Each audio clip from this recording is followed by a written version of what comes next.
Hi, this is Chris from needlepointers.com, and today I'm here to show you how I made these pom-poms quickly and easily. I've been making pom-poms from my yarn stash while I'm watching TV at night. These are a great stash buster, especially when you make the large pom-poms. As you can see, I have pom-poms in many different sizes, from these tiny 3/4 inch ones to these large 3 3/8 inch ones. You can make pom-poms using a piece of cardboard, as Annette has demonstrated in a previous video.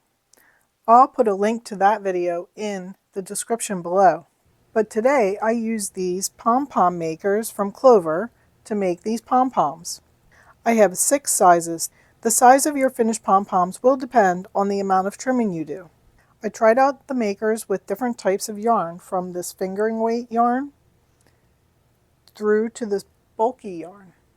As you can see, the different yarns give the pom-poms different looks.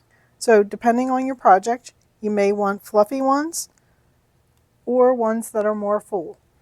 I'll demonstrate making a pom-pom with one of these large makers and worsted weight yarn. Each pom-pom maker has 2 sets of arms that swing out. It also comes apart in the center so you can remove the finished pom-pom. To make a pom-pom, start by opening one set of arms. I like to start wrapping near the center and work my way back and forth across the arms.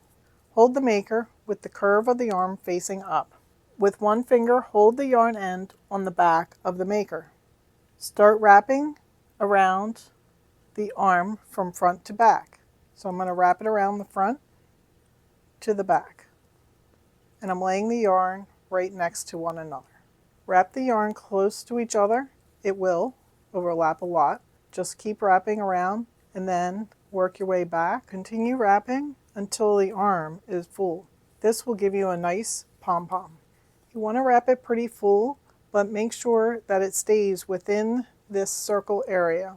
If it's too full, you won't be able to close the pom-pom maker. Once it's full, close the first arm, and I usually trim this off.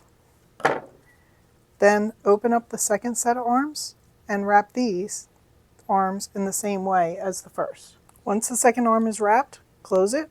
Next, we're going to use a very sharp pair of scissors to cut in between the grooves.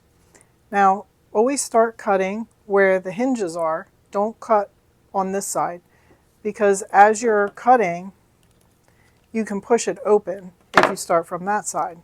If you start from the hinge side, you won't be able to push it open as easily. Don't worry as you're cutting, the yarn will be held in place by the maker. Turn it around and cut the other side. So there's what it looks like so far. Next, cut a length of yarn. I usually like to cut a pretty long one so that I have a good long string that I can use to tie the pom-pom on if I need it.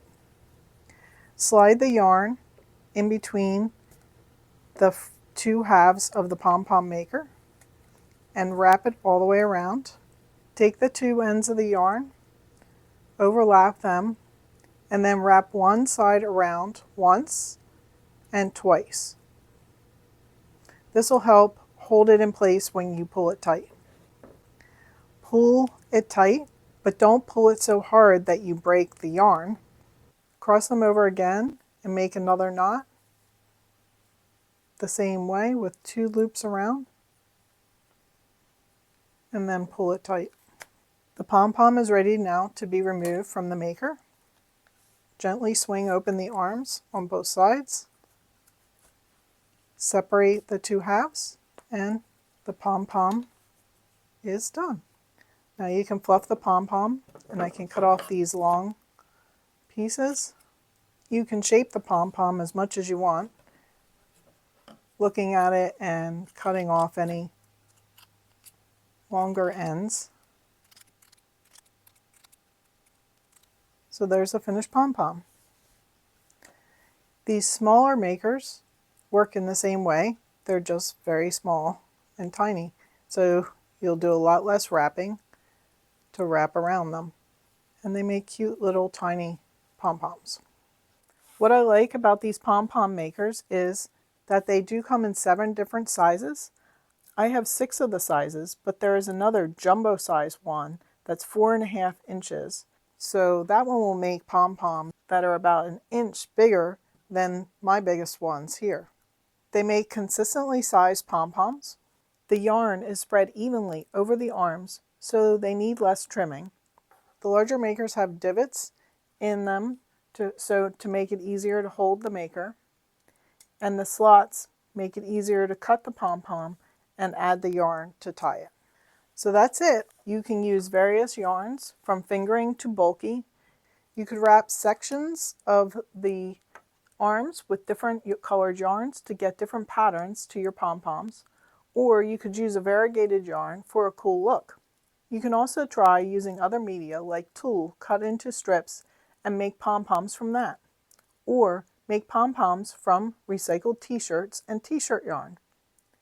We have a tutorial on making t-shirt yarn, so look in the description for that video.